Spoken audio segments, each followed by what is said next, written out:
Good morning and welcome. It's Thrice and Navarrete here for our second edition of Kapihan at the Philippine Embassy. This morning we're joined by the AFP spokesperson, Major General Domingo Tutaan Jr. Hello sir, welcome to the program. Yes, thank you very much. It's so nice to be here at Kapihan here at the Philippine Embassy, and I'm honored to be here. Thank you sir. Could you tell us what you're doing in the nation's capital? Well, today we're so much engaged in several activities. Foremost among these, the EFB Transformation Roadmap. This is a roadmap that has a vision for the armed forces to be a world-class armed forces. That is a source of national pride. Yes. And we have several base camps to this, and we are undertaking this. It was initiated by our Chief of Staff, General Manuel Bautista, and we're doing fine with it.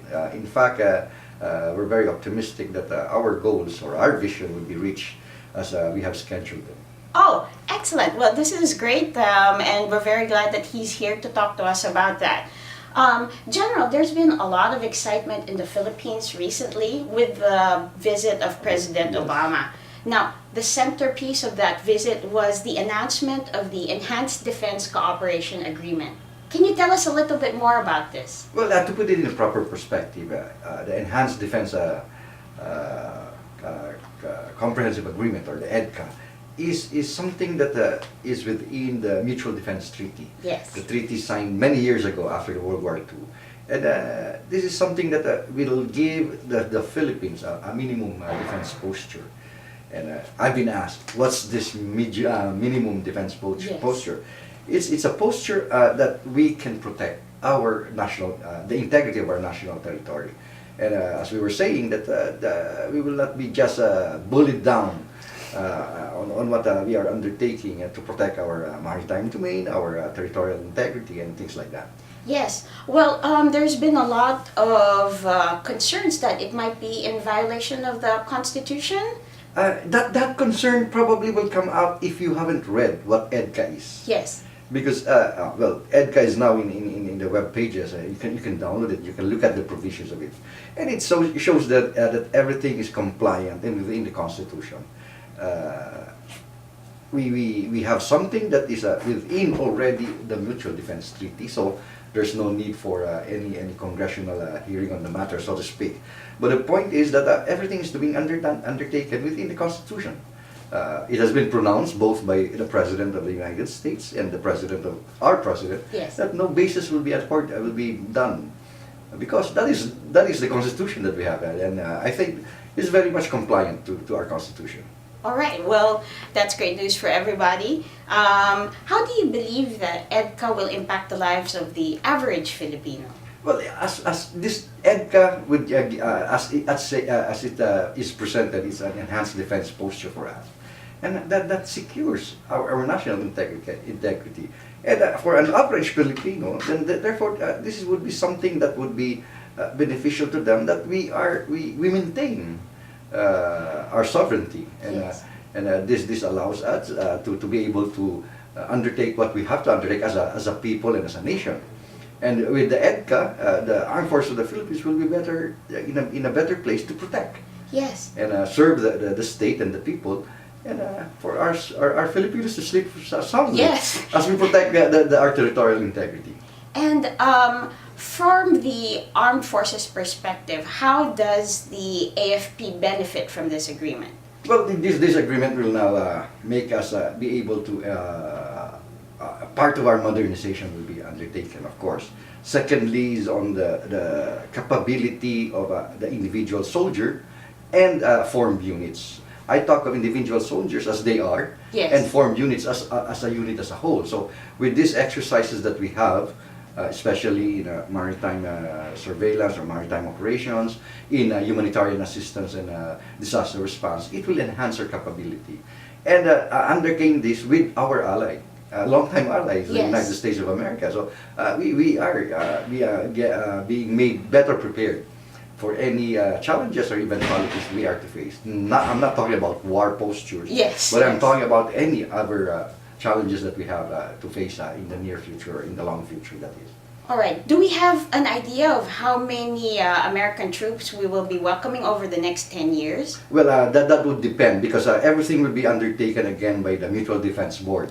As you can see, with our Mutual Defense Treaty, there is a mutual defense board that looks into all the activities to be undertaken jointly by the United States Armed Forces and the Armed Forces of the Philippines. And this varies every now and then. Just for this year, before I left for the United States, we just started with Balikatan 2014. And it's a joint exercises between the American forces and the Philippine forces. Oh, all right then. Well, this comes during, well, at a very opportune time, I suppose, with tensions rising in our neighborhood, so to speak, in China. Yes. Yes. How does this figure into that larger context? Well, of course, in the West Philippine Sea, we are maintaining or we are asserting our sovereignty, and that's why we have our forces in Ayungin Shoal. We continue to maintain them purposely to assert or to state to everybody this is our national territory and this is part of the Philippines and we will protect that area. All right. Well, excellent news for everybody, for us to sleep soundly and to develop the rest of the armed forces capabilities with the help of our principal ally, the United States.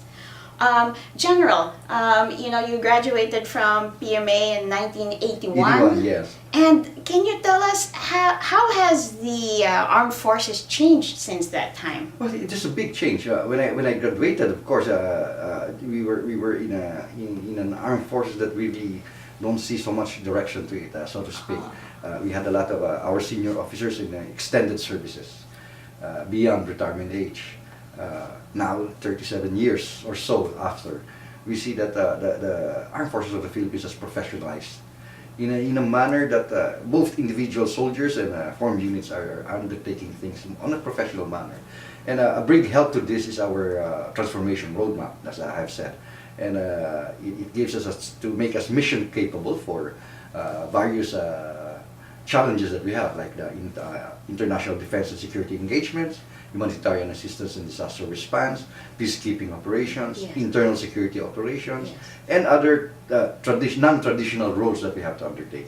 And because of this, I would say that we are going forward in a much faster pace, and looking into it that we will be able to really make the armed forces in the future a sense of a national pride Yes. amongst Filipinos, not only in the Philippines but Filipinos across the countries, other countries, especially here in the United States. Yes, and we're very excited. We heard that the Air Force has acquired new airplanes. Yes, it's soon to acquire a new set of airplanes, to include jets that will be part of its inventory. We just had from the very recently with the Philippine Navy the cutters that we Yes. have. So we have the new vessels. We had also new helicopters for the Philippine Navy, the Naval Air Group, and now of course for the Philippine Air Force. Not to exclude, of course, my branch of service, the Philippine Yes. Army. Yes. The Army also having a lot of procurements undertaken in the modernization program, which are more on the force protection equipment that we have. Huh. Excellent. General, I believe you come from a family that has served in the military. Yes. Your father was a brigadier general as well. Yes. So can you tell us a little about him, and was he perhaps your inspiration to join the military? Definitely, he was my inspiration. I'm the namesake. I'm a junior, Yes. so he's my namesake, or I'm his namesake. Whatever you Yes. view it. But the thing is that my father has continuously inspired me during those days, especially in my cadet days, in my junior days in the armed forces, just before he passed away. He's been inculcating to me that always that he calls me Sonny, always that success is always spelled in 9 letters, SACRIFICE.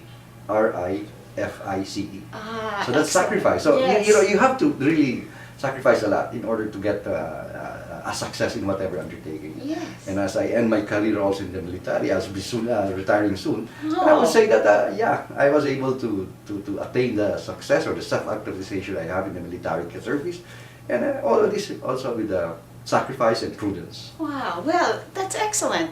But not to discount, my mom also was a big factor, Yes. especially that it's Mother's Day, yes. this Sunday. So I wouldn't discount the fact that my mom, during her days before he passed away, was really an inspiration to me also. Excellent. Well, definitely to lead is to serve. And General, we have great interest in our young Filipino Americans in the United States in returning to the Philippines and serving there. What can you tell our young people here about, coming home and possibly being open to that option? It's not only coming home. It's having a mindset that the Philippines is our country. Whether you're a Filipino or a Filipino American, the Philippines is our country, your country, our country. And we have to have national pride in it. And secondly is the things to be undertaken is a national concern, but it is also a national responsibility by all. So every Filipino, every Juan de la Cruz Yes. should be able to have its pride on our country and its dedication for patriotism and nationalism. Be proud to be a Filipino. That's all that counts, because as you are proud to become a Filipino, you do your things for the Philippines also. Yes. Well, ladies and gentlemen, I am very proud to have had these 10 minutes with General Tutaan, the AFP spokesperson. He has addressed other concerns with us, and you can call Raja Tambuli at 415-638-5777 for more of our little discussion. General, thank you again. Thank you very much. It was my pleasure. Opo, salamat. Salamat and mabuhay po kayong lahat. Mabuhay kayo at salamat po.